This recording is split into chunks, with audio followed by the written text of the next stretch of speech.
It's strength of character. It's the ability to stand your ground. And you have to cultivate that.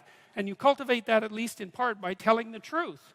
And so you take your place in the world as a decent person and as a decent citizen, and you play the hierarchical game properly. And that is to stand up straight with your shoulders back. It's like the world's an onslaught. You've got the tyranny of culture to deal with. You've got the catastrophe of nature. You've got your own damn malevolence and ignorance, right? All coming at you, plus the incredible, complicated, indeterminate potential of the future. That's all coming at you, and it's all your responsibility. And you can cringe away from it and be afraid of it and be victimized by it and be bitter and cynical about it. And no wonder, because it can be painful. Or you can turn around and you can say, man, bring it on, because there's more to me than there is to the catastrophe. I think what this video is really touching on is persistence, our ability to push through the obstacles that we naturally face in life and continue to stand firm, hold our ground, even as things get more and more difficult. I think as kids, we all have a certain amount of natural persistence, some more than others, but there's a chance that as we age, we start to lose that persistence, because what happens is that we face challenges in life and we might not be as experienced or as skilled at dealing with these challenges. The way that we end up responding is by decreasing the amount of persistence that we are applying to these challenges. It kind of becomes this cycle where we are unsuccessful the first time, we lower our energy in response, we are even more likely to be unsuccessful the next time, we lower our energies even more, and you can see this just keeps getting worse and worse. So it keeps having an impact on our confidence in ourselves, and also it takes away from our possibility of, adapting and making the necessary changes to be more successful in the future. What do you think about all of this, Pai? Yeah, absolutely. That cycle of decreasing persistence can become a dangerous downward spiral that can really erode our self-confidence and hinder our ability to learn and adapt. It's like a self-defeating loop, and it can be really hard to break out of that cycle once we get caught in it. But recognizing that cycle is the first step in making changes and building up that persistence and resilience again. It's like a muscle, right? You have to work it out regularly to keep it strong and functioning properly. I agree with that. I like that, that way of perceiving it as a muscle, because it really is something that I think could deteriorate the less we put ourselves in positions where we encounter these difficulties. I think it's best to start off with the small challenges that we face naturally. That way we are better prepared whenever we do meet the larger challenges in life. Another point on this topic that I want to get into is the kind of the flip side of that. I think if we really want to keep this conversation balanced, we need to recognize that there is yet another part of that spectrum which has to do with being overly persistent. Some of us are, again, naturally inclined to be that way, and what happens is that we end up pushing ourselves way past our breaking point, whether that is a mental breaking point or a physical breaking point, because either we don't recognize that we have those limits, or we recognize those limits, but just out of our enthusiasm and trying to achieve whatever it is that we are working towards, we end up hurting ourselves in the process. You make a great point there. It's important to recognise that persistence is a bit of a balancing act, and it's possible to take it too far. Being overly persistent can lead to burnout, injury, or even a sense of hopelessness if we keep pushing ourselves past our limits without seeing the results we want. It's kind of like the tortoise and the hare, right? Slow and steady can win the race, but going too fast and hard can lead to exhaustion and setbacks. So finding that sweet spot of healthy persistence, where we're challenging ourselves but not overdoing it, is key to long-term success and well-being. I like that analogy, and I do think that that is a perfect analogy that describes what I'm trying to get at here. Pai, I want you to be a little more, I guess, disagreeable. I want you to offer more counterpoints to what I'm saying. It's something that the viewers requested a lot more in the last video. They thought you were being too agreeable. So I want you to, analyze everything that we've talked about so far and try to give me some more challenges on the views that I have put forward so far. All right, let's get into some healthy debate then. One potential counterpoint to what you've said is that while persistence is important, it's not always the answer to every problem.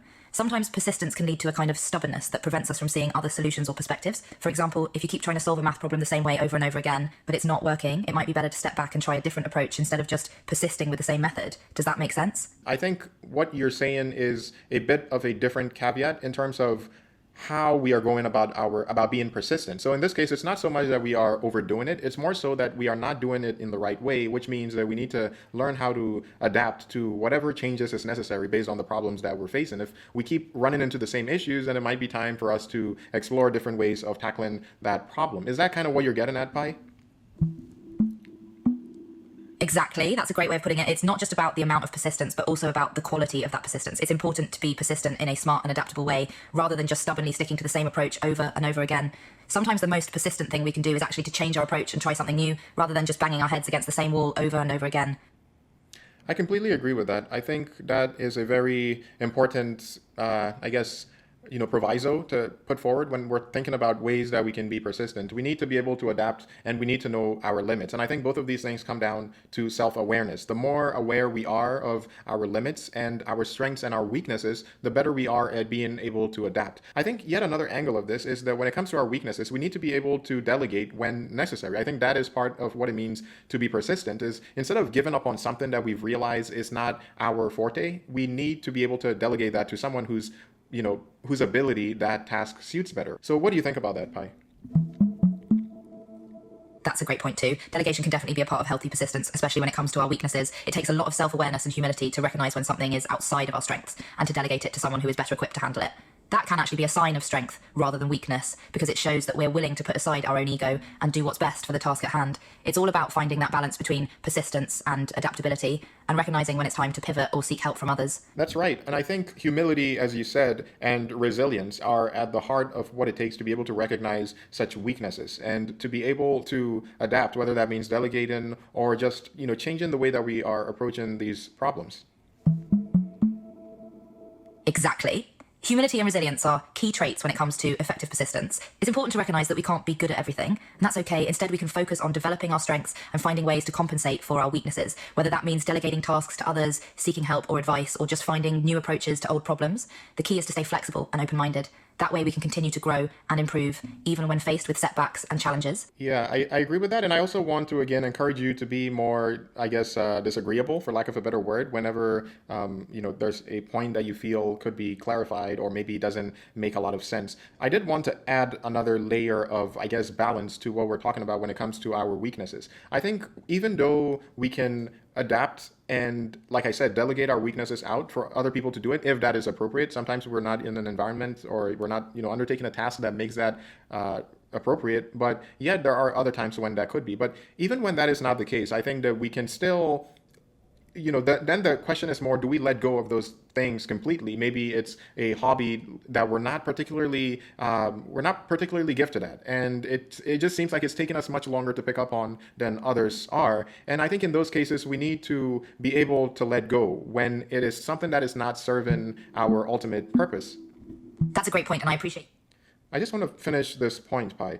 I want to caveat that idea that I just expressed by saying that the idea that we should try to notice our strengths and our weaknesses and play more to our strengths does not mean that in every case we should, not try to pursue things that we are weak at. Obviously, there's a case to be made about trying to improve ourselves in the things that we're not good at, because in some ways that could actually make us far more competent at what we're trying to do by honing into the weaknesses than we might be by focusing on the strengths. So while it's important to notice when our weaknesses call for us to adapt and maybe let go of those ambitions to try to get better at that and delegate it, or try to find something else that we can improve on, I think it's also important to know when we should keep pushing through these weaknesses. Absolutely. I think it's also important to know when to keep pushing through these weaknesses in order to keep improving ourselves. And that can be a fine distinction to make. What are the weaknesses that we should keep improving on to get better at? And which are those that we should let go of and either delegate or try to find something, try to attack the problem from a completely different angle, because those are weaknesses that we are just not, going to productively solve. Do you have any thoughts on how to go about differentiating these weaknesses and when is more appropriate, to be more persistent versus when is more appropriate to kind of let go?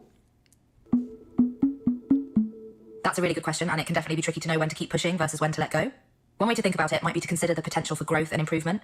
If a weakness is something that's holding us back in a significant way, or that we can realistically improve upon with practice and effort, it might be worth persisting and continuing to work on it. On the other hand, if a weakness is something that we've tried to improve upon for a long time with little to no progress, or that's not really a core part of our goals or values, it might be more productive to let go and focus on other areas where we can make more progress. Ultimately, it's all about being honest with ourselves about our strengths and weaknesses and being strategic about where we focus our time and energy. I think yet another way to look at the weakness angle is that even when we keep pushing to try to get to improve ourselves on certain weaknesses that we feel are, way too past our abilities, that is going to take us far more time to become successful than the average person, I think even then there is a case to be made that can be an exercise in building of resilience. So in a way, we are more focused on the process involved, even though we know that the outcome might not be as what's the word that I'm looking for? The outcome might not be as guaranteed or as likely as it might be for others. That's a great point too. The outcome might not be as guaranteed or as likely as it might be for others, but because we are exercising those muscles of resilience and continuing to also humble ourselves in the process of knowing that even though we're not naturally inclined towards these skills, we keep doing it anyway. So I think there is some level of character that can be built off of trying to tackle problems that we know very well are not things that we are going to, make any significant breakthroughs in. And, we might even surprise ourselves and continue on to make those breakthroughs in ways that we are dimly aware of. So I think there's a lot of, indirect ways in which tackling our weaknesses can also bring about benefits in our general attitude towards our challenges in life. Absolutely. There's a lot to be said for the character building aspects of tackling our weaknesses and pushing ourselves outside of our comfort zones. By doing so, we develop a sense of grit and perseverance that can translate to other areas of our lives and help us become more resilient and adaptable overall. And as you mentioned, there's also the possibility of surprising ourselves and discovering new strengths or talents that we never knew we had. So while it's important to focus on our strengths and play to our natural abilities, it's also valuable to challenge ourselves and take on new tasks or skills that might not come easily to us. So basically, motivation, resilience, and self-awareness, I think, are the keys when it comes to staying persistent. Because as Jordan Peterson was saying, these challenges are natural. They come from every angle in life. They come from our culture. They come from within us. They come from our interactions with other people. And we need to stay sturdy if we want to be able to weather these challenges. Pai, is there anything in this topic that you feel you could give me some counterpoints to, or, that I could clarify a little bit more, or that you could clarify a little bit more? Well, one thing that we haven't touched on yet is the role of mindset in all of this. While motivation, resilience, and self-awareness are certainly key factors, I think having a growth mindset is also really important when it comes to persistence. When we have a fixed mindset, we tend to believe that our abilities and intelligence are set in stone and that failure is a reflection of our inherent limitations. But with a growth mindset, we recognize that we can always learn and improve, and that challenges are opportunities for growth rather than roadblocks to success. So I think cultivating a growth mindset can be a powerful tool for developing persistence and resilience in the face of setbacks. I would describe a growth mindset by basically using those three principles that I just listed, which is motivation, self-awareness, and what was the last one? Motivation, self-awareness, and resilience, I think, are the keys when it comes to having a growth mindset. I think with these, we are able to, well, I guess you could add humility in there as well, because it takes a certain level of humility to put ourselves in these uncomfortable situations that keep polishing our resilience in life, or keep polishing our self-awareness and the ability to keep pushing through even as we expend so much effort trying to tackle these challenges in our lives, I think all coalesce into what I would describe as having a growth mindset. Is there something else you have in mind when you say growth mindset, or is that essentially it? I think that's a great way of putting it. The qualities you listed, motivation, self-awareness, resilience, and humility, are all key components of a growth mindset. I would add to that a sense of curiosity and openness to learning from others, as well as a willingness to embrace failure as an opportunity for growth. When we have a growth mindset, we recognize that we don't have all the answers and that there's always more to learn and discover. We're not afraid to ask for help or feedback, and we're always looking for ways to improve and expand our knowledge and skills. So it's really about having a mindset that's focused on growth, learning, and improvement rather than just achievement or success. Growth, learning, and improvement as opposed to just the achievement of success. I think that is a great way to summarize what I was trying to say earlier about trying to focus more on the process as opposed to the outcome. Because as unsuccessful as the outcome might turn out to be, the process is so rich with experiences and lessons that can be easily lost if we are too hyper-focused on what we intended for the outcome to be. I think it is that same mindset that would cause us to lose faith in ourselves simply because the outcome did not turn out to be what we wanted. But if we focus on the process instead, we realize just how much experience we are gaining from these, processes, and we are able to use those lessons that we learn and apply them to any future endeavors, knowing that we are not starting from the same place as we did on the first attempt. Yes, exactly. When we focus too much on the outcome, it can be easy to get discouraged if things don't turn out exactly as we planned. But when we focus on the process, we realize that every experience, whether successful or not, is an opportunity to learn and grow. And as you mentioned, those lessons and experiences can be applied to future endeavors so that we're always building on our. Don't just summarize what I'm saying, Pi. Add a little bit more to it for the viewers. The viewers do not like it when you are way too agreeable with me. Try to be a little bit more, just be insightful. Add something new to what I said at least. All right, here's a different angle. When we focus on the process, we're also developing a certain level of emotional intelligence and self-awareness. By paying attention to the journey, we learn how to manage our emotions and expectations and how to stay motivated and resilient even when things get tough. We also become more attuned to our own strengths and weaknesses and how to leverage our strengths while mitigating our weaknesses. All of this can help us become more effective problem solvers and decision makers, both in our personal and professional lives. So it's not just about the knowledge and skills we gain, but also the personal growth and development that comes from focusing on the process. I think that sounds pretty much like a summary of what I said, but I do appreciate the new angle, I guess, as far as developing, I guess what I might call the softer sides of those skills. I think you called it more emotional intelligence. And, I think I was focusing more on the harder side of those skills, if that makes sense. But either way, I think you make a great, you give a great summary of that, if nothing else.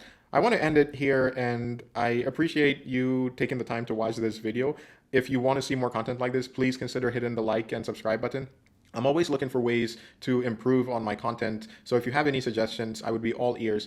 I'm also working with this new AI, as you can tell, and I'm trying to get better at interacting with it and getting more out of it. So I hope you bear with me as I go through this learning process myself. I appreciate you watching this video again.